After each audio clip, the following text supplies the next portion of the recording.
Hi, Sunim. 네, I don't understand why sex work is selected as the only potentially dangerous job we shouldn't do when there are many dangerous jobs that poor people are forced to do. Why don't we tell Sherpas in Nepal that they should not be climbing Mount Everest? People who engage in sex work can work in extremely safe and empowering environments. However, the vast majority are doing sex work out of desperation or force. In either of these cases, how is it useful to say that people shouldn't do it?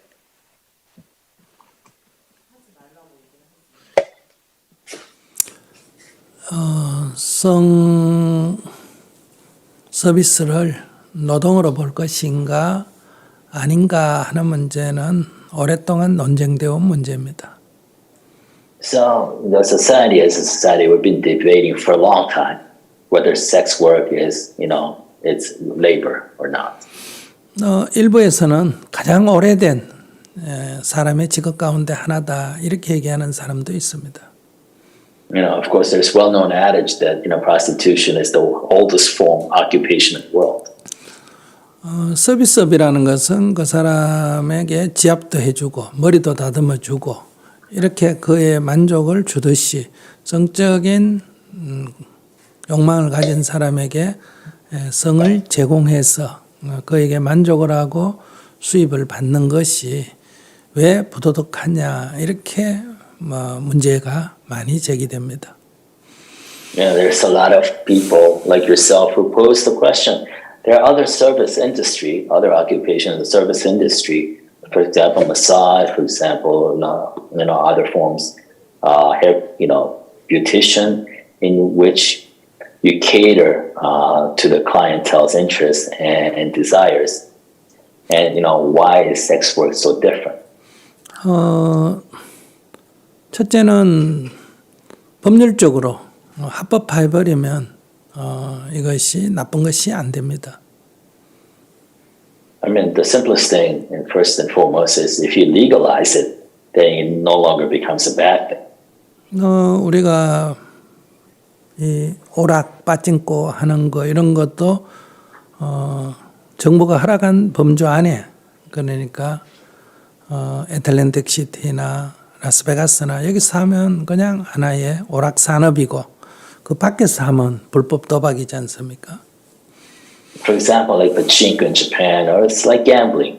If you do it within the regulation and within the constraints that's imposed by the government and by the laws, then it just becomes another form of recreation as long as you don't do it outside those spheres.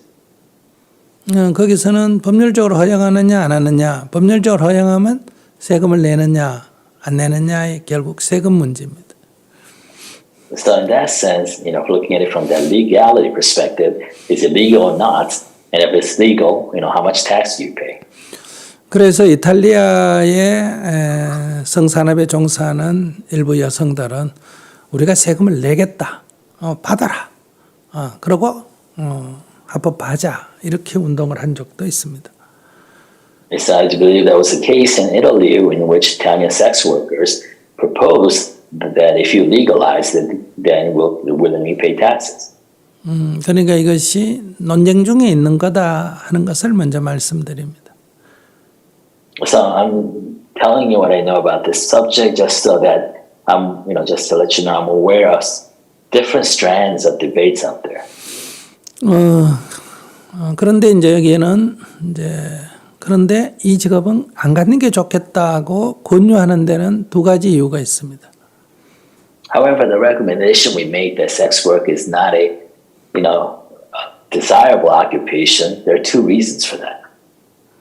첫째는 부처님 당시에 이 성적인 문란이 많은 사람들에게 고통을 가져왔기 때문에 그런 문란한 행위를 그 자유로운 행위를 좀 멈추도록 하는데 첫째 목적이 있었고요. So in Buddha's lifetime, the society was undergoing a turmoil, and there was an issue with the wanton sex or the lack of sexual morality during those times that cause issues or hurts for certain classes of people. So, it comes from that background. 두 번째는 이것이 본인들은 좋다고 하지만은 타인에게 어떤 큰 고통을 주는 문제가 있었습니다. And second, there was a problem in which the clientele might enjoy and they might be willing to engage in it, but there is a class in sex work of victims. 이 문제 때문에 이 성산업만이 성직업만이 문제가 아니고 이런 거에 대한 다른 직업도 붙다가 해서는 안 된다고 얘기한 게 많이 있습니다. So this wasn't just focused on the sex industry, and based on similar reasons, there were several other kind of occupation that Buddha suggested that people do not take up. 무기를 제작하는 것을 직업을 갖지 않도록 권유했습니다. He recommended that you don't actually manufacture weapons. Do not become a weapons manufacturer. 무기를 판매하는 것도요. Or trade in weapons. 그것을 보관하는 것도요. Or store weapons. 그것을 사용하는 직업도요.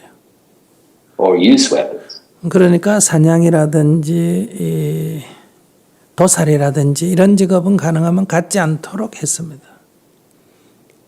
So basically, he recommended against holding a job that has to do even with hunting or with butchering. 그 다음에 사람의 운명을 점치는 것. Second, he said, do not take up a job, occupation as a fortune teller. 관상을 보거나 손금을 보거나 별점을 치거나 이래 점치는 행위. Or like astrology or reading palms or reading faces. 그리고 사주팔자를 보거나 그래서 너 운명이 미래 어떻다 이렇게 점치는 행위는 못하게 했습니다. Telling fortune by looking at the stars and the time and the date you were born. He recommended for you not to hold such jobs. 그다음에 남의 물건을 훔치거나 훔친 물건을 판매하거나 하는 이런 행위도 하지 못하게 했습니다. He also forbid holding occupation that steals from people or fends those items that are stolen. 또 술을 마시거나 술을 판매하는 행위도 삼가하도록 했습니다. And forbid occupation, that has to do with drinking or selling alcohol. 그러니까 성산업만이 아니라 다른 문제에도 삼가하도록 가능하면 그런 직업을 하지 않고 살 수 있으면 하지 않도록 권유했습니다. So it wasn't just sex work. He actually recommended kind of this list of other occupations that if he can, if at all, not, live a life without doing it, make a living without doing it, then don't do it. 성에 대해서는 특대 강제성에 대해서 이것을 부정했습니다. Especially he was concerned about the forced nature of sex work. 상대가 싫어하는데 내가 좋아한다고 하는 행위는 상대에게 고통을 준다고 금지했습니다. Because if the fact that you as a clientele may force upon yourself because of your own desires and the other person has no right of refusal, that force dynamic, that relationship dynamics, he especially disliked. 또 서로가 합의하더라도 세 가지 경우는 상가라고 했습니다. And even if there's consent on both sides, he said, try to stay away from three scenarios. 아내가 있는 남편이나 남편이 있는 아내 그리고 미성년자입니다. And that's underage or somebody who's married. 아내가 있는 남편이나 남편이 있는 아내의 경우는 본인들은 좋다고 하지만은 그 아내 그 남편이 고통을 받는다는 거예요. So, for example, if people from married couples have an affair or upon consent, then although the individuals themselves might be good, they're inadvertently victimizing their respective spouses. 그리고 미성년자는 본인이 동의해도 이것은 상가야 해야 된다고 얘기했습니다. Especially for underage, he said the underage might consent, but even if the underage, person consent, you should not have sex. 이것은 오늘날에도 저는 충분히 우리 사회가 동의할 만한 일이라고 생각합니다. I think these scenarios or these conditions are something that we as society 2600 years later can still agree on. 그러면 당시 사회의 적나라한 한 현상을 말씀드리겠습니다. But to see how it was back then, I'm going to tell you a story of what happened. 가난한 집에서 태어났지만은 아주 아름다운 여성이 있었습니다. There was a beautiful woman who actually came from a very poor household. 그런데 아버지가 매일 술을 먹고 이렇게 가정을 책임지지 않았습니다. And so father did not take responsibility for the household. He was an alcoholic. He drank all the time, did not take care of the family. 그 마을에 사는 부자 어른이 결혼해 사는 사람이에요. 부자가 이 술주정뱅이에게 돈을 얼마 주고 딸을 자기가 데려가겠다고 해서 그 아버지는 딸을 돈을 좀 받고 술 먹을 돈을 받고 딸을 그 사람에게 팔다시피 이렇게 시집을 보냈습니다. So there was a married man who was rich, who was already married in the same village. He gave the father, the drunken father, some money so that, and said, you know what, with this money, I want to take your daughter as my wife. 그러니까 아버지하고 나이가 비슷한 사람이었습니다. So basically, he was about the same age as the father. 그래서 그 집에 어린 나이에 시집을 가서 처음에는 좀 고통스럽지만은 적응해서 잘 살았습니다. So, she was very young, but she got married to this really older man. In the beginning, she had a hard time adjusting, but then she adjusted. 그런데 남편이 이 사업을 하는 사람인데 다른 나라로 사업을 하러 먼 길을 떠났습니다. The husband was a merchant or a rich merchant, so he went to visit another country on a caravan. 근데 이제 주위에 있는 그 남편 친구들이 자꾸 이 여성에게 남편이 없을 때 같이 관계를 맺자고 유혹을 했습니다. But in the absence of her husband, now her husband's friends was actually approaching the wife, who's now alone, and wanted to have sex with him. 그러나 그는 그런 유혹을 거절하고 그 집에서 잘 살았습니다. But she refused, those approaches, and she lived well in that house. 그리고 딸을 낳고 살았죠. And she had a daughter. 그런데 이제 아버지가 죽었습니다. 친정 아버지가 돌아가셨습니다. But her father, her original drunken father, passed away. 집에 남동생이 없었기 때문에 남자아이가 없었기 때문에 어머니는 갈 데가 없었습니다. And because they did not have a son, the widow, now the mother, she had no other place to go. 그래서 어머니를 집으로 모셔서 함께 살았습니다. So she brought her mother, to live with her in their rich house. 그런데 시간이 흐르고 보니까 이 남편이 어머니하고 또 관계가 있었습니다. But after a while, she realized that, her older husband actually had a relationship with her mother that she brought along to live with her. 거긴 나이가 비슷하니까요. They were about the same age. 그래서 거기에 너무나 큰 상처를 입고 집을 뛰쳐나왔습니다. So upon realizing this, and she was shocked and hurt, and so she left the house. 한 남자를 두고 엄마와 경쟁을 해야 되니까요. Basically, you were competing against your own mother for the same man. 그래서 먼 다른 나라, 다른 도시로 가서 살았습니다. So she actually left and lived abroad in another country, another city. 그런데 거기 가서 또 부자 남자를 한 사람 만나가 결혼을 하고 잘 살았습니다. And she also got married to another rich merchant in that city and was living fairly well. 이 남자도 사업을 하는 사람이니까 다른 나라, 다른 도시로 늘 집을 비웠습니다. And he was often gone because he was also a traveling merchant. 또 남자친구들이, 남편 친구들이 와서 유혹을 했습니다. And in his absence, the merchant's friends came and wanted to have sex with him. 그래서 거절을 했더니 그 남편 친구가 하는 말이 너 남편도 딴 데 여자를 두고 있는데 왜 너만 그러냐 이렇게 남편에 대한 비밀을 공개했습니다. So when she refused, kept refusing, one of the husband's friends told her that, your husband has other women, at different places he visits. So why are you being so faithful?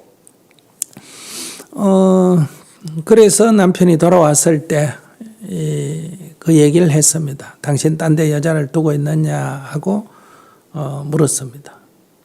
So when the husband came back, she actually asked him, do you have other women? 남편이 그렇다고 했습니다. And the husband said yes. 왜 그랬냐? He said, why'd you do it? 그러니까 당신을 너무 닮은 사람을 만나서 호감이 가서 그랬다는 거예요. They're saying, I saw somebody else who looked exactly like you, so now I fell in love with her. 그래서 이렇게 따로 두 집에 살림을 살면 돈도 많이 들고 하니까 그러지 말고 내 질투 안 하려니까 집으로 데려와서 같이 살자고 제안을 했습니다. So the woman actually said, you know what, it's going to take a lot of money for you to keep two separate households. So why don't you invite her to live with us and I won't be jealous. 그래서 어린 아이를 처녀를 데려왔는데 자기가 봐도 너무 예쁘고 진짜 자기를 닮았어요. So the husband brought her, his mistress, and from her, when she first saw the mistress, she was so young, and she looked exactly like herself. 그래서 집이 어디였냐 어떻냐 이렇게 쭉 얘기를 해보니까 전 남편하고 사이에 난 자기 딸이었습니다. So they got to talking, and when they started sharing, their backgrounds and whatnot, the women realized that this was her own daughter from a previous marriage. 그래서 엄청난 충격을 받았습니다. That was another huge shock. 또 딸과 또 한 남편을 섬겨야 했습니다. Basically, now she ended up competing with her own daughter for the same man. 그래서 그는 또 집을 나왔습니다. So she left the house again. 그리고 유녀가 됐습니다. And she, wonder or not, she became a sex worker. 그래서 이렇게 많은 남자들을 받았는데 워낙 이쁘고 또 벌써 이미 나이가 성숙했기 때문에 남자들이 그 여자하고 하루 자는 것을 엄청나게 바랐습니다. So although she was fairly mature, at this age she was so beautiful that she was very popular, had a lot of clientele. 그래서 이 남자를 만날 수 없고 또 옆에 다른 여자를 둬서 이 유곽이 500명의 여성이 있는 그런 유곽을 창업을 했습니다. So basically what she became an entrepreneur of sorts in sex work. She became a madam and she had a house of prostitution with over 500 prostitutes. 그래서 이 장사하러 다니는 남자들을 유혹해서 돈을 다 가져서 그 사람들을 많이 남자들을 파산시켰습니다.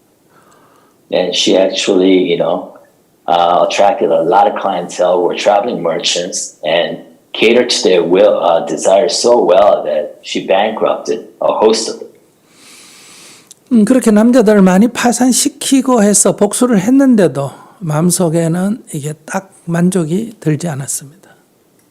And she bankrupted these people, these merchants, as a sense of revenge. And although she succeeded in doing so, she never felt that satisfaction. 그때 마침 부처님이 제자들과 이 도시로 온다는 소식을 들었습니다. It was right then when she heard that Buddha was actually coming close to where she was living with his disciples. 그는 남자 중에 남자, 사람 중에 사람이다고 하니까 그 남자를 한번 유혹해 봐야 되겠다 이렇게 생각했습니다. Since Buddha at that time had a reputation of being a sage among sages, a man among men, without equal, she decided to want to seduce him. 그래서 붓다고는 길로 500명의 자기 제자 여성을 데리고 화려하게 차려입고 마차를 타고 마중을 나갔습니다. So she actually took all of her 500 sex workers, decked in all the best clothing, and took a chariot and went towards the road where Buddha was approaching. 그 두 사람의 만남을 한번 상상해 보십시오. Just imagine the meaning of those two. 한쪽은 붓다와 다 떨어진 옷을 입은 거지 500명이 있고 한쪽은 화려하게 차려입은 마차에 탄 아름다운 여성 500명이 마주한 거예요. So basically, on one side, you had the Buddha and his 500 mendicants, with all this torn clothing and whatnot. And on the other side, you have the 500 beauties, who are decked in their best clothing and best makeup on this, magnificent chariot. 예, 붓다를 영화할 때는 이 장면이 반드시 들어가야 됩니다. So if you ever make a movie about the Buddha, this scene has to be there. 그래서 이 여성이 붓다에게 말했습니다. So the women said this to the Buddha. 내가 듣기로는 당신은 남자 중에 남자라고 많은 사람을 조복한다고 들었습니다. So she told him, I hear that you're a man among men without equal, that a lot of people bow down to you. 그런데 나는 모든 남자를 절복시키는, 굴복시키는 그런 힘을 가지고 있고 나의 제자도 이렇게 500명이 있다. But she said, but I also have the power to humble many men, and I also have 500 disciples, as you can see. 이렇게 이제 도전장을 던졌습니다. So basically, she challenged him. 그 붓다가 빙긋이 웃으면서 이렇게 말했습니다. So the Buddha actually kind of smiled, and this is what he said. 여인이여, 그동안 참 고생을 많이 했구나. He said, women, you have had a troublesome life. 너는 남자에게 복수했다고 생각하지만은 그 남자들의 부인은 또 너같이 고통을 겪었느니라. You might think that you have avenged yourself upon all these men, but those men's wives have suffered equally as like you have. 그러니까 남자에게 복수한 만큼 그만큼 또 눈물 흘리는 여성이 있다는 것을 얘기한 거예요. Basically, the Buddha told her and made her realize that however revenge that she has wrought upon the men, she also created the same amount of suffering for the women in their lives. 그래서 그는 자기의 마음을 살펴봤습니다. And that triggered her to look up, to self-reflect. 오직 남자에 대한 복수심으로만 살았는데 이것이 고통의 원인이었구나.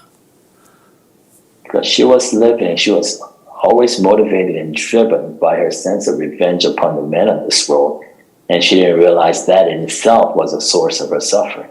그래서 마차에서 내려서 붓다에게 귀할 것을 청했습니다.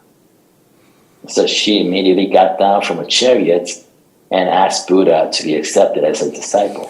그 500명의 여성들이 다 출가할 것을 청했습니다. And she requested to him that he accept all 500 women as his disciple. 그래서 붓다는 그들을 위해서 설법하고 그들이 깨닫자 그들을 다 출가시켰습니다. So Buddha actually gave a lecture to all the 500, and then when all of them were enlightened, allowed them to become part of his disciple. 이것은 당시 사회에서 큰 문제가 됐습니다. This became a huge issue in his contemporary society. 그 육학에서 종사하는 기생을 500명 출가를 시켰으니까 사회적으로 이제 출가 승려는 다 그런 이상한 사람들 취급을 받아서 사람들이 탁발을 가면 더럽다고 이렇게 사람들이 공양을 주지 않았습니다. Because he accepted 500 prostitutes as part of his disciple, now people thought that, the reputation of disciple was such that people would not actually give them any food when they went begging for alms. 그래서 부처님의 출가 비구들이 불평을 많이 했습니다. 왜 그런 여성을 출가시켜서 우리의 이미지를 나쁘게 하느냐고. That's why his previous disciple complained vociferously to him that why did you accept these women and drop our reputation so low? 그러나 부다는 그런 비난은 오래가지 않을 것이다. 우리가 바르게 정진한다면 오해는 풀릴 것이다라고 말했습니다. But Buddha said this will pass quickly, and if we stay on our practice the right way, then all these problems will be resolved. 이 여성의 이름이 중국말로 번역한 거는 연화생년인데요. 이 여성은 결국은 아라한과를 정득해서 번뇌가 없는 경지에 이르렀습니다. So in Chinese, they translate her name as Yan San, but she later on actually attained the status of Arahant and became enlightened. 그러니까 이런 성의 문제가 당시에 많은 사회적인 문란의 원인이었기 때문에 이 삿대너명을 하지 마라. 이렇게 함부로 이렇게 성관계에 놓이게 되면 가정을 파탄시키고 많은 사람에게 고통을 준다라고 해서 이것이 계율에 들어온 겁니다. So this story gives you a slice of what life or society was like at that time in Buddha's lifetime, especially a lot of the societal debates surrounding sex. And that's why, one of his rules is that do not engage in wanton adulterous relationship or sex because that can actually cause suffering. 그래서 결론적으로 말씀드리면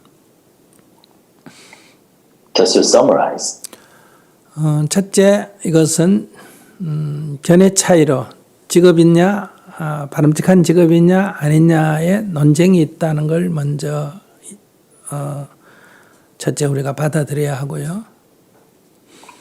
the first thing is that we have to accept there's an ongoing social debate whether sex work is a legitimate occupation or not. 또 그 직업 중에는 세상에서 허용하든 허용하지 않든 그 직업 중에는 타인에게 고통을 많이 주는 그런 직업에 대해서는 부터가 가능하면 상가라고 말씀하셨다는 거고요. But also the second point is that the Buddha said whether it's allowed in society or not, whether it's legal or not, there are occupations that causes suffering to others and you should stay away from them as much as possible. 세 번째는 이 성산업이 자꾸 발달하게 되면 더 많은 사람들이 여기에 참여하게 되고 그러면 더 많은 여성들이 또 강제성을 가지고 이 매춘에 끌려가기도 된다. 마치 일제시대 때 한국 여성들이 일본 군인의 성노예로 끌려가듯이 이런 것이 세계적으로 더 확대가 된다는 거예요. And the third is that sex work as an industry, as if it expands, there'll be more people who are participating in that industry. And there's also always a dynamics in sex work for human trafficking and forced sex work, like what happened for Korean comfort women during World War II by the Japanese imperial army. 그러나 이것을 죄악시하거나 그러지는 않습니다.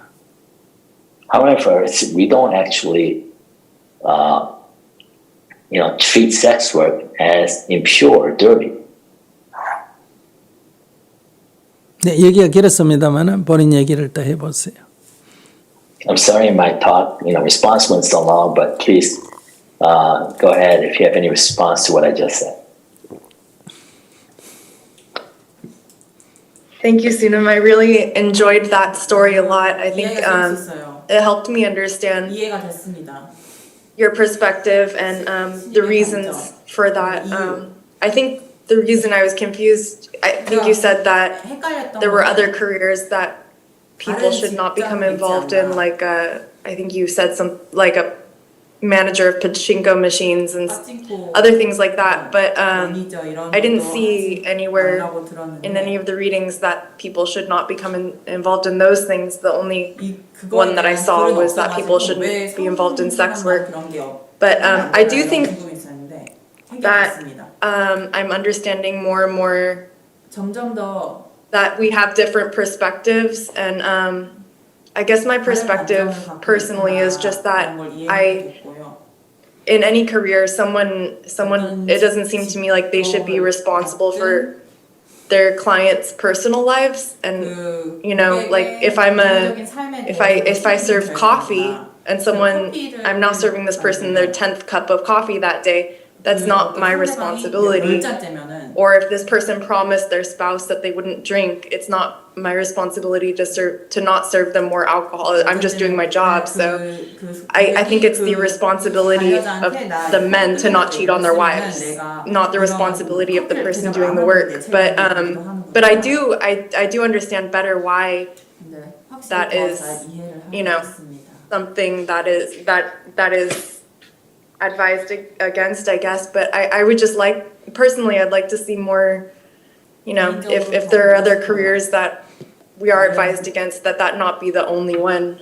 But thank you so much for your response, and thank you for everything you do, including raising the status of women, and I just really appreciate it. Thanks. 네. 제가 만난 샌프란시스코에서 만난 한 남자 부디스트였는데요. There was a male Buddhist that I met in San Francisco once. 그는 그 미국의 군수 산업에서 일했습니다. He worked in the military industrial complex in the U.S. 물리학자였는데 아마 미사일 개발에 종사했던 것 같습니다. He was a physician, so I think he was involved in missile development.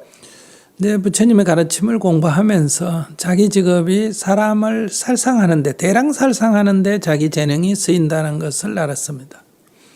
After studying Buddhism, he realized that his talents were being used to create weapons of mass destruction.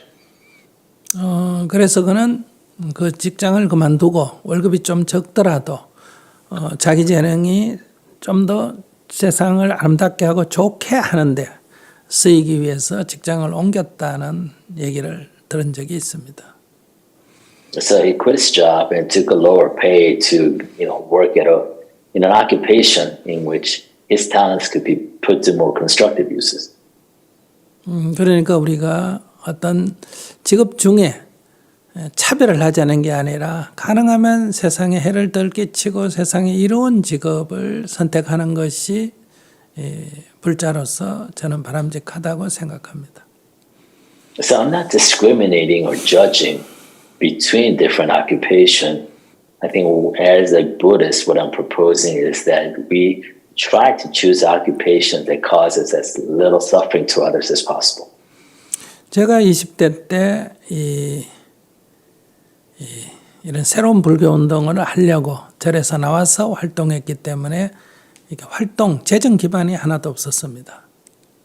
So when I was in my 20s, I actually left the organized Buddhism, the temple, and wanted to start a new Buddhism movement. 내가 할 수 있는 일이 그 당시 아이들을 가르칠 수 있었습니다. But because I had to stand on my own 2 feet, the only occupation that I was, able to do was a tutor of kids. 그래서 내가 수학을 가르쳤는데 잘 가르친다고 많은 학생들이 모여들었습니다. So I became a math tutor and actually developed some reputation. So I had a lot of students. 그래서 말하면 유명한 대학에 갈 수 있는 그런 입시생들은 아주 고액을 받고 과외를 하게 됐습니다. So I was paid a lot of money to teach kids so that they will be able to enter the best colleges. 근데 몇 년 후에 제가 살펴봤더니 저는 가난한 집에서 태어나서 자라서 내가 가진 재능을 이 부자들 아이들 좋은 대학에 보내는 데 사용하고 있다. 돈을 받는다는 한 가지 이유로. 그래서 제가 그것을 그만두게 됐습니다. Well, a couple of years later, I actually quit my tutoring job because I realized that I was born to a very poor household. Then I was using my talent and skills to help kids from a rich household to go to better school. 내가 가진 재능을 조금 더 어려운 사람을 위해서 쓸 수도 있지 않느냐. 왜 꼭 돈 많이 받는다고 돈 때문에 그 부유한 사람에게 더 부유해지는 길에 내가 내 재능을 사용해야 되느냐 하는 것에 회의를 느끼고 그만두게 된 겁니다. Because the question I ask myself is that do I really have to use my talents to make the rich richer instead of helping the poor kids or those kids without opportunities to make something of their lives? 그리고 우리가 돈이 인생의 목적이 돼서는 안 됩니다. And also realize that money should not be the object of your life. 나에게 재능이 있다면 그 재능을 기후 환경을 악화시키는 데 쓰지 말고 기후 환경을 악화시키는 것을 방지하는 데 사용해야 되지 않겠습니까? For example, if I have the talents, then my talents should not be used to worsen the environment, but to better the environment.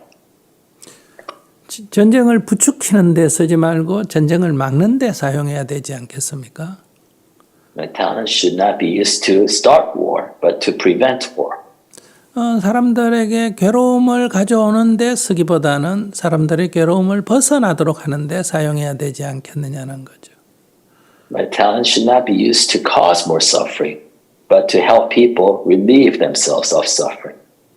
그럴 때 그것이 남을 위하는 게 아니라 바로 자기 존재에 대한 자존감, 존엄성을 갖게 만든다는 거예요. So if you engage in those activities, then you're not doing it for others. You're actually doing it to pay respect to your own sense of self-worth and value. 만약에 약사라면 사람들에게 약을 공급할 때 이 약을 먹으면 오히려 해롭다 한다면 상대가 원하더라도 얘기를 하고 팔지 말아야 합니다. For example, if you're a pharmacist and you realize some drug is not good for that person, then no matter how much profit that drug makes, you should tell the other person, the patient, and not sell the drug. 술을 팔더라도 사람이 취하는 정도면 본인이 원해도 더 이상 팔지 말아야 합니다. Even if you sell alcohol, you should not sell alcohol to a person who's already drunk and might cause himself harm.